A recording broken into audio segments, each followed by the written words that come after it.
I think the basketball gods hate us for some reason. Why is Marvin Bagley injured? And I don't have it here, but he's going to be out for the next month or so. So now all the fun times are over. Bismack Biyombo's back in the starting lineup. And guess what? We're the same Orlando Magic from before. But we're actually 10-10 on the moment. We actually didn't fall off a cliff. We're in the bottom of the Eastern Conference playoffs right now. And we're actually going to look around the NBA a little bit, see what's going on. You'll notice the Sixers were the 2 seed. Embiid, Simmons, Millsap is still holding up. Colin Sexton and Dennis Smith, the 2 point guards, they're going pretty well. JJ Redick to the Milwaukee Bucks. They upped their shooting, they upped their white guys. I think they have 2 now, if Dellavedova is still on the team. Dwight freaking Howard on the Cavs. You may recall that the Cavs had a really odd season last year. They weren't very good defensively. They had a lot of injuries. Seems like they're turning it around now, so that's good for them. And the Western Conference seems like definitely a 2-team battle, maybe even a 3 or 4-team battle going on right now. The T-Wolves are starting to win, so that's good for them. Can they actually compete with San Antonio and Golden State? I don't know, but they might be in the conversation. But then interestingly, and by that I mean not interestingly, neither Karl Anthony Towns or Andrew Wiggins are putting up ridiculous numbers. It's 2K, and 2K doesn't know what the hell it's talking about half the time. So there you go. Let's look at some rookies. Why the hell is Javonte Smart number 1? This guy was bottom of the lottery. He probably went 16th or 17th overall. Well, he actually has only played 1 game. And I'm not showing you any other stats of any other rookies because I suck. So go back 5 seconds if you want to look at those. Who's leading the league in scoring? It's actually Kyrie right now, but you'll notice this is the top 8. I mean, why is Westbrook only putting up 23 points a game? Durant, 24. 2K just hates to have guys average a crap ton of points, man. Michael Porter, I don't know how OKC managed to draft him a year ago. I guess they were bad or they had someone else's pick, and then that team was really bad.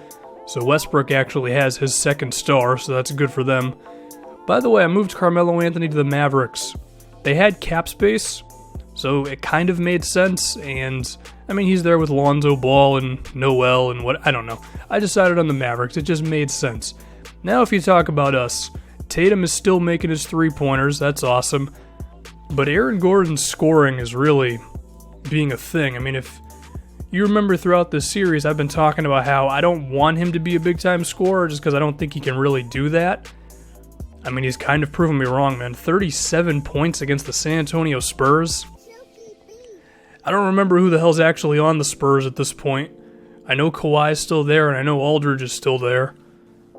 And San Antonio is one of those weird teams in 2K where sometimes they're amazing and sometimes they're terrible because 2K's simulation thing sucks. But whoever the hell Aaron Gordon was going against, he was giving him the business. I mean, it would kind of make sense if it was LaMarcus Aldridge because, I mean, we're 3 years into the future on this thing. LA's kind of slow already. Makes a lot of sense that Gordon would just be able to consistently beat him in pick and roll opportunities or sometimes just being in a one-on-one situation because, I mean, Gordon's a decent enough ball handler to where he can beat some guys off the dribble. So Aldridge didn't have much of a chance in this one. And I'm asking myself now, is this just because Bagley is out that Gordon's scoring more, or can he really be this big of a scorer for us? Because, I mean, it throws a wrench into our plans, but it's a good wrench, so. But then he also had this game here against the Pelicans. 20 points for him on this one, and you know that, against San Antonio and facing LaMarcus Aldridge, and, I mean, at this point, LA might just be moving in quicksand. That's one thing. To do this against Anthony Davis and DeMarcus Cousins, although, to be fair, scoring like this against Boogie might not be the craziest thing in the world. Sorry, DeMarcus, but your defense, you know what it is. But scoring this much against Anthony Davis and doing it efficiently and being a guy who, still isn't really that much of a shooter, that's pretty impressive for Aaron Gordon, man. And like I just said, he's doing all this just attacking the rim, being in screens, scoring in transition opportunities. I do intend on him being a really good shooter for us, or at least an okay one. I've just kind of put his shooting on the back burner a little bit for his defense and his playmaking and all that. probably one more season, once we really work on his defense this year, that shooting could come out. But even so, I mean, offensively, he's doing really well with the scoring. Some other things to look at. Wing shooting. Terrence Ross is knocking him down at a pretty decent clip, even though he's not taking too many threes. We'll have to bump that up. But if you also saw it, Josh Richardson can't hit the broadside of a freaking barn. So Terrence Ross is going to be starting over Richardson, who's kind of getting like his Amon Shumpert on. Anyway, we're going to play this game against the Chicago Bulls, and by game I mean the last 9 minutes of the fourth quarter.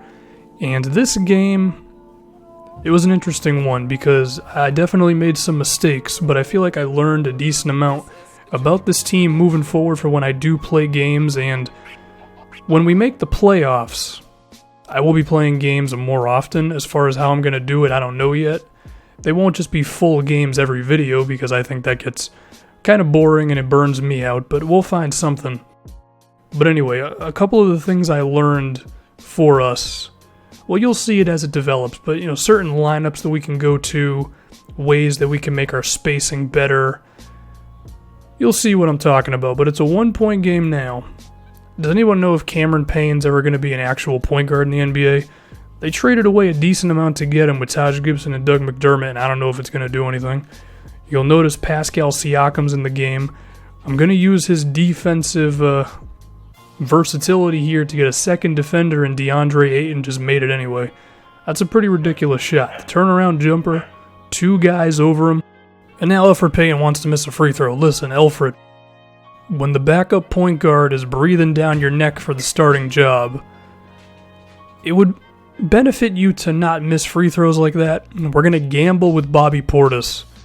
He makes that one, but we're going to look at his 3-point percentage once this game is over, and you're going to see, was that a smart decision to leave him that open? Well, we're just going to have to wait and find out. I can get Jason Tatum on a post-up, but I screwed up on that one. I threw the pass too damn quickly, man. I called the post-up play, but then I didn't give Terrence Ross the opportunity to move to the other side of the floor, so Tatum would have all the spacing, and there was still like 13 seconds left on the shot clock, so that one was on me. Just got to be more careful next time. The out-of-bounds play.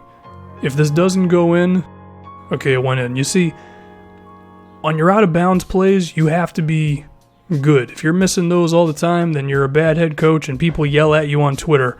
And, of course, you don't want that. Hazonia is getting a little bit of revenge on us. I mean, we brought 2 defenders on him, and he was able to finish through contact. I don't know, Hazonia is not exactly a strong dude, but if you can do that, then go for it. But now this is what I'm talking about, getting Aaron Gordon to the center position so we have all shooters between shooting guard and power forward, and then we can use Gordon and his playmaking as a pick-and-roll partner. Unfortunately, I thought of this idea a little too late in the game, but this is definitely something that I want to explore moving forward.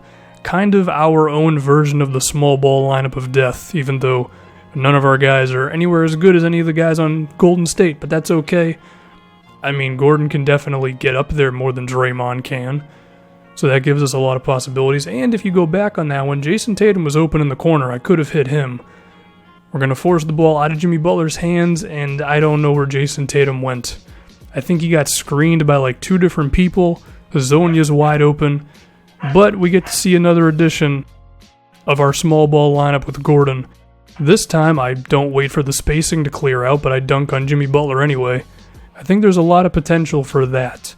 I also learned when Bismack Biyombo's in the game, I can't run the 5-out offense because, well, then there's just like the easiest guy in the world for the defense to help off of.